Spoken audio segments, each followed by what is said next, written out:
Hey, this is Matt once again. Welcome back to another video. And there's another paid request, this time from Ben. Thank you so much for that. And for those interested, feel free to request pretty much any type of videos, if you wish. You can send either directly to my PayPal or join my Patreon. Both links are down below in the info box. And this is for Season 1, Episode 1 of True Detective. Now, True Detective, that's a show I've heard of. I know it got 3 seasons. Each season is a different story with different set of characters. I believe the second season has Colin Farrell and Vince Vaughn. This one has Matthew McConaughey and Woody Harrelson, which is cool because I like those actors more. And the Design Action Show is the title fits. It's truly a detective show with a bit of a horror cult feel to it, which I was rather surprised by. That there are times it's felt like a horror show. And because it's one of those shows, it goes into two different time periods. 1995, when these two were partners and they were detectives working on this case where these people were killed. They find this woman who is a prostitute. She's naked, on her knees, not that way, with this weird crown on her head and this sort of prayer position, and the crown looks like antlers and is very cult, very ritualistic of a killing.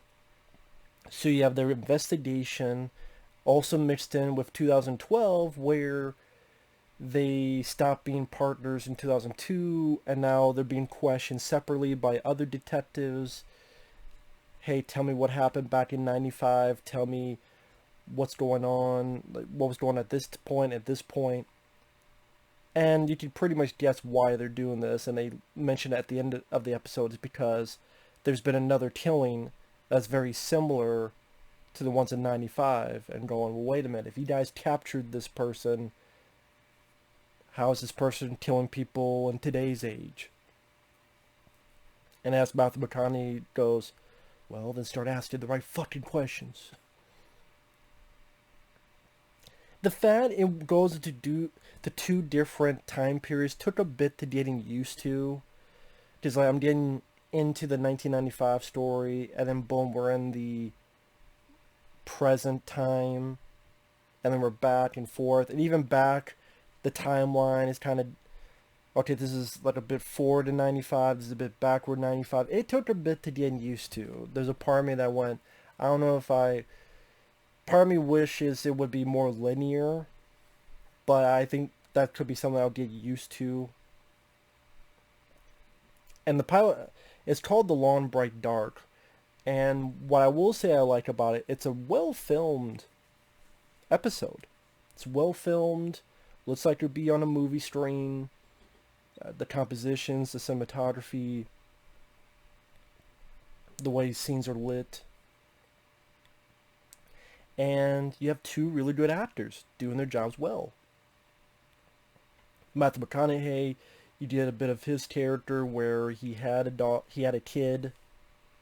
He had I forget if it was a boy or a girl. Might have been a boy. But anyway, he had a kid who died, and then this marriage fell apart. But he's very smart, and he'd get very obsessed on a case, and he'll have like a notepad, and people will call him like the tax man, because like something like the tax collector would do. But he writes these notes because he wants to get every detail. While Woody Harrelson, he's married. I think it's Michelle Monaghan, I believe, who I remember in films like Eagle Eye and others, who plays Woody Harrelson's wife. And, they're the two of them, Woody Harrelson and Matthew McConaughey, they have a bit of friction with each other, like trying to get used to each other. And Woody Harrelson's a bit of a religious guy. Matthew McConaughey, as he would say, is a realist. And Matthew McConaughey will go on to these diatribes about, it's all one ghetto, just one giant gutter in outer space. I think the human consciousness is a misstep in evolution. And you see like Woody Harrelson's getting pissed at this. He's like, let's make this a car a place of silent reflection. All right. And this is a show that's not, at least based on this one episode, not an action-packed show. It's slowly, gradually getting into this case, getting into this investigation. But we'll say it kept my interest. It kept my interest to see where this is going, where this is leading to. And again, it helps that you have two really good actors in the lead and two seemingly a bit more complicated characters. And Woody Harrelson has a bit of sense of humor to his character, like when he's being interviewed in 2012. So what type are you?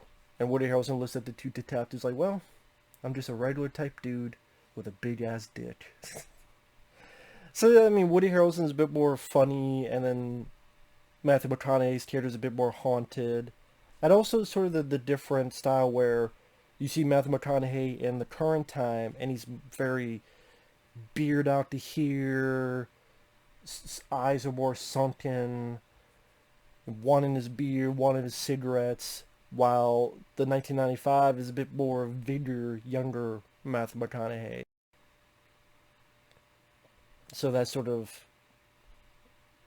glaring difference already tells you that some shit happened, so to speak. And then apparently you hear that the two stopped talking in 2002 because of something. And from 95 to 2002 had worked with him.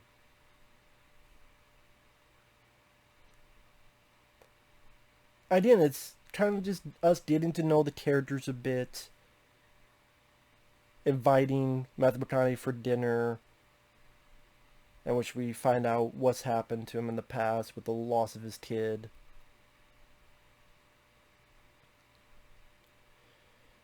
Talks about how it's around the time of his daughter's birthday. Yeah, it was his daughter, because his daughter's birthday would have been that day, and then that's where he came to Woody Harrelson's house drunk. And Woody gets pissed for a bit, but then Matthew McConaughey apologizes, and Woody kind of... I don't think at this point he knows what happened to that he even had a kid. But even then he's like, okay, you know what, it's cool, man. Hey, you come in, at least for a little bit. I'll call someone to pick you up. I do hope this is something where the friendship develops, where they get closer more and more, and bond a bit more.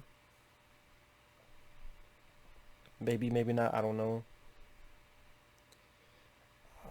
Again, part of me kind of wonders if I would prefer, again, this more linear, like a more linear story.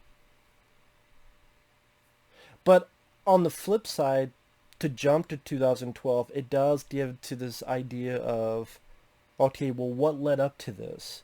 Well, we know where they're at now. Okay, in the back of your head, what are the events that led up to this, which creates a bit of interest to see what happens in the future, what happens afterward, what happens throughout this time. And like I said, I did not know it was going to deal with like a cult, almost horror type of thing, which actually is nice because it's nice to see Matthew McConaughey and Woody Harrelson do that kind of film. And like I said, their acting's on point. There are times that even within the pilot, it gets a little bit slow. It's going to be... That's the thing with a lot of shows. With regular TV shows, that's 20, 24 episodes, and sometimes there's like a backstory, like there's a ongoing story, but there's a lot of standalone episodes, like X-Files. There'd be the mythology episodes, but then there's a lot of standalone episodes. As these ongoing thing for years is the mythology episodes, but at least there's all these standalones you just pop in and watch, and there you go. With here, same with Stranger Things, same with all these other shows, you're telling one story, And that fear, how long is it going to be stretched out? Is it going to be stretched out too long? Is this a story that could have been truncated? Is this a story that would work better as a miniseries or a two-night miniseries? Or there's always that fear, not fear, but that unsureness. Because I do think there's a lot of times that they try to, well, we're going to stretch this out because it needs to be 8 episodes or it needs to be 9 episodes. I'm like, well, no, it could be 5 episodes that will work better.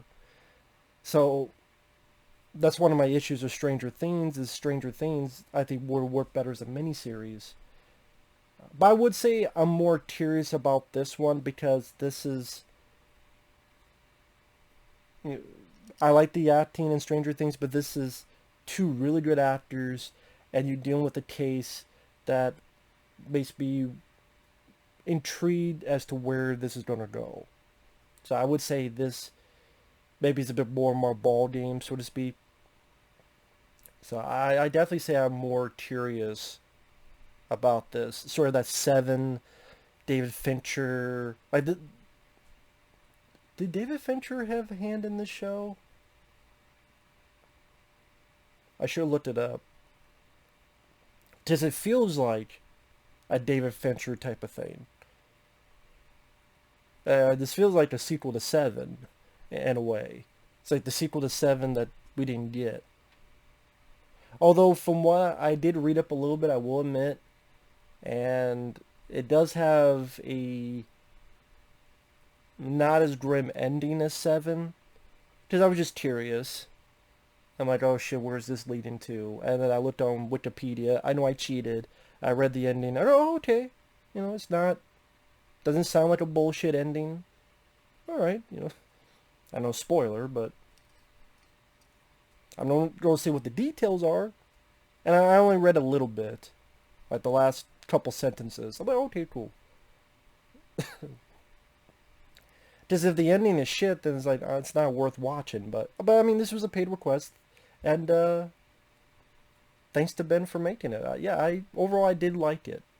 I did like the. I'm definitely intrigued, so to speak.